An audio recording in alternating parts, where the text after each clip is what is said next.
Salve, salve galera! Mais um vídeo aqui no canal Terra Rubro Negra. Deixa o seu like e se inscreva. Galera, a situação não tá fácil para a seleção brasileira. Derrota em pleno Maracanã para a Argentina por 1-0. Gol do Otamendi numa cobrança de escanteio. O Brasil de mal a pior nas eliminatórias, somando agora sua terceira derrota seguida. Tá atrás de seleções, por exemplo, como a da Venezuela. O Brasil tá muito mal aí no comando do Fernando Diniz. E agora a gente vai acompanhar um react do programa Linha de Passe da ESPN, falando tudo sobre a partida, tudo sobre a confusão que aconteceu hoje no Maracanã. Link na descrição para o canal da ESPN Brasil no YouTube como créditos. Vamos acompanhar o vídeo. Maneira e o Diniz assumiu a seleção e tentou implantar o jogo dele. Acho que fazia todo sentido escolher o Diniz para treinador da seleção. Todo sentido, não tem nada estranho. O cara que tem uma ideia diferente de recuperar o jogo para o jogador, que é a essência do jogo dele. Mas o Diniz tinha 3 maneiras de fazer isso na seleção. Uma era não ser o Diniz. Não faz sentido. Ele foi escolhido porque ele tem uma ideia. A outra radical era fazer o que ele está fazendo. Ignorar qualquer transição e mandar ver nas diferenças. 4 atacantes, o jeito que ele joga no Fluminense. E ele faz isso um jogo, faz isso no terceiro, não dá certo, faz no segundo, não dá certo. No terceiro, estava óbvio que não ia dar certo. Por quê? Até a Argentina mudou. Se você for aos jogos da Argentina nas eliminatórias, em nenhum momento entrou com 4 jogadores no meio de campo. E se o Messi, você me disser que é de meio de campo, entrou com 5. Então, em nenhum momento, ele teve o quarteto. Ele teve o trio, o Enzo Fernandes, o Depou e o McAllister, em todos os jogos, entrava sempre um terceiro atacante. Hoje, Lo Celso. Contra o Brasil, Lo Celso, peraí, apanhamos do Uruguai, em casa, doeu, campeão mundial, carimbou com uma rivalidade gigantesca, um treinador argentino veio aqui, bateu na gente. Agora vamos enfrentar o Brasil no Maracanã. Antes de virar uma crise, calma, saiu com a vitória. Não, mas Brasil... você acha que jogou mais por isso, Calçade? Essa é a minha discussão. A mudança hoje foi nitidamente porque era o Brasil. Exato, porque eu acho compreensível. E porque tinha tomado um pau em casa. E o Brasil não tem a capacidade. Olha, é a Argentina, porra. Calma, campeã do mundo. Né? Você não pode fechar os olhos e falar assim, aqui é tudo novo, é tudo diferente, e eu vou não, e o mundo vai se adaptar ao meu jeito de treinar. O mundo vai mais um jogo. O mundo vai se adaptar. Meu time, o adversário, todo mundo Exatamente. Vai. Inclusive, o meu time, que não está adaptado a isso, que é bem diferente do que eles jogam. Então, existe o quê? A terceira forma. Falei da primeira, que era no seu Diniz. Esta, que era seu Diniz, sem pensar no tempo. E a terceira era, vamos fazer isso com calma. Paulatinamente, alcançar esta forma de jogar de uma maneira mais segura. E o Diniz ignorou isso. Inclusive, falou na coletiva, não concorda, que entrar com 2 jogadores no meio de campo apenas. Não, porque o Rafinha volta. Claro que volta, o Brasil volta. Mas a gente está falando de constituir outro jogo. E esse jogo não foi constituído. Poderia ter feito um gol com o Martinelli, poderia ter feito um gol uma bola em cima da linha. Que o Romero tirou. Claro. Só que no final, pela terceira vez, a vitória é do adversário. E aí, tomou gol de cabeça. Mas é diferente. Mas isso já... Só isso. Mas, a Colômbia jogou mais que o Brasil e mereceu vencer o Brasil. Bem, mas isso começa... jogou de melhor. Mas eu não disse que o Brasil jogou mais em nenhum momento aqui. Que jogou mais que os adversários. Nesse momento, a gente tem uma crise para lidar com ela. Então o Brasil precisa se transformar, trazer uma nova geração da maneira mais radical, só que tem uma crise para resolver. Ficou muito mais difícil. E, Léo, essa é a primeira derrota do Brasil em histórias eliminatórias, Antes de eu dar uma boa noite ao Léo, eu preciso liberar quem eu vou chamar agora. O Pedro Ivo Almeida, que está lá no Maracanã. Para trabalhar mais. Para trabalhar mais, justamente. Então, o Pedro vai fazer uma participação aqui no Linha, ao vivo, vai falar para a gente sobre os desdobramentos de segurança, né? Sobre tudo o que aconteceu, a confusão lamentável que atrasou o início da partida. O Pedro é um cara muito bem informado e trabalhou com informações durante todo o jogo, trocando ideias com o pessoal aqui da produção do Linha de Passe, trazendo as informações. Então, agora, ao vivo, para o fã de esportes, que é o que interessa, você chega diretamente aí do Maracanã falando sobre as confusões que atrasaram o início da partida em 30 minutos. Pedro, boa noite, bem-vindo. Boa noite, Andrade, um abraço para você, obrigado. Estamos aqui trabalhando, mas você aí também.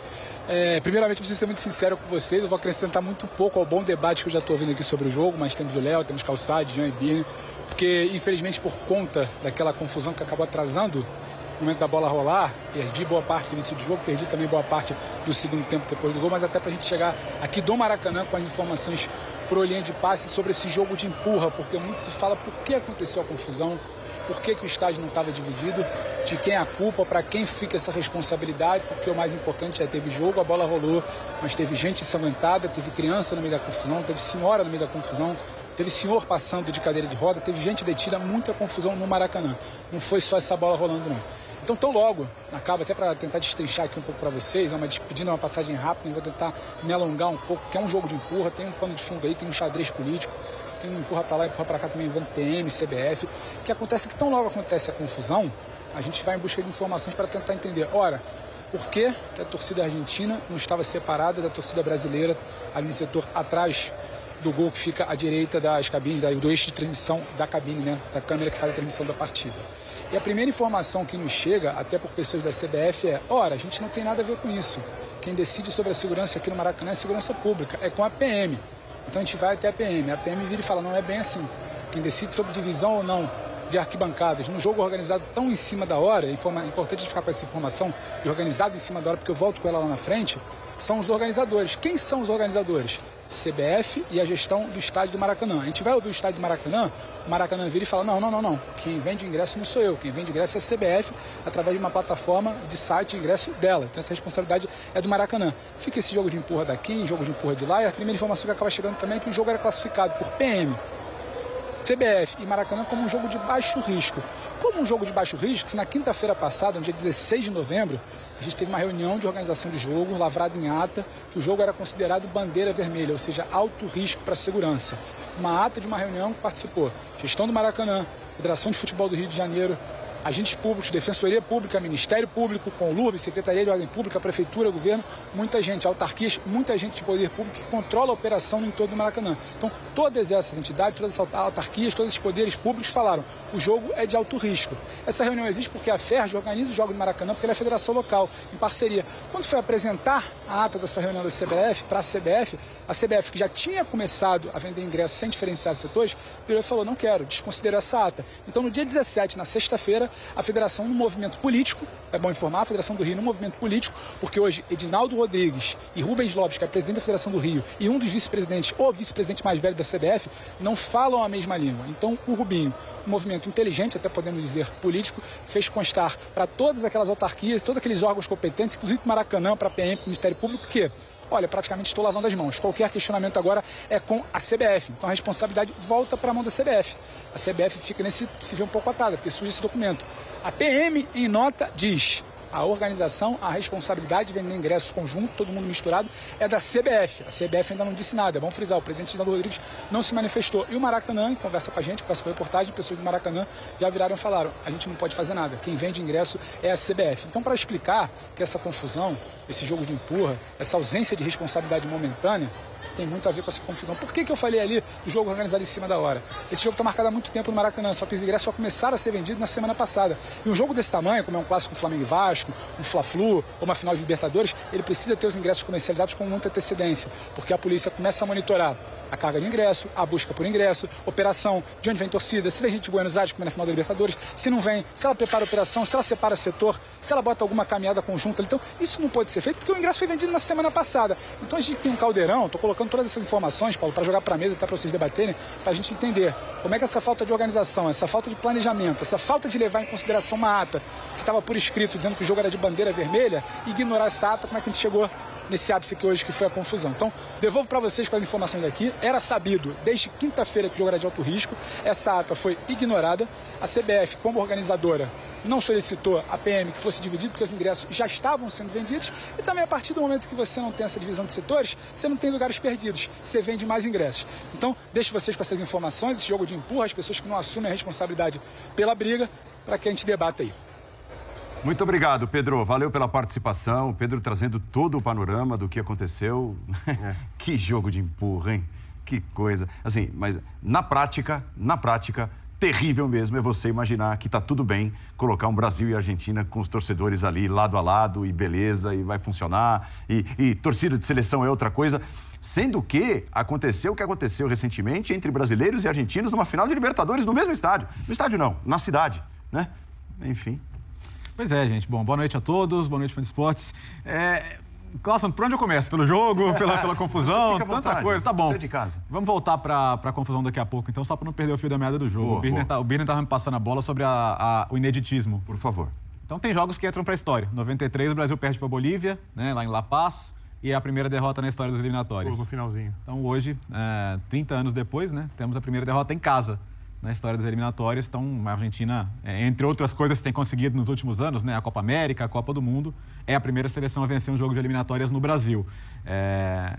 Antes disso, tinha vencido... Então, galera, esse foi o vídeo falando um pouco sobre a confusão ali no início do jogo. Pedro Ivo ali trouxe todas as informações ali, como repórter da ESPN. Um jogo de empurra-empurra normal.